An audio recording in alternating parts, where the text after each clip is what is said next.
Nafa Urba ungkap alasan ogah cari pasangan meski telah cerai dari Zack Lee kurang lebih selama 4 tahun. Nafa Urba sudah memiliki tekad yang bulat untuk hidup selibat setelah bercerai. Dia memutuskan untuk tidak lagi memiliki pasangan pasca cerai dari Zack Lee.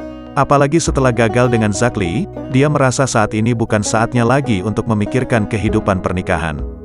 Padahal, hingga kini Nafa Urba telah hidup menjada selama kurang lebih 4 tahun. Keputusan Nafa Urba untuk tidak mempunyai pasangan setelah cerai kerap dipertanyakan kerabat maupun penggemar. Tak sedikit dari mereka menuding Nafa Urba sedang menunggu Zack Lee untuk kembali rujuk dan menjalin hubungan rumah tangga. Namun nyatanya, Nafa justru membantah tudingan tersebut. Nafa kemudian mengungkap alasan kenapa dirinya enggan punya kekasih baru.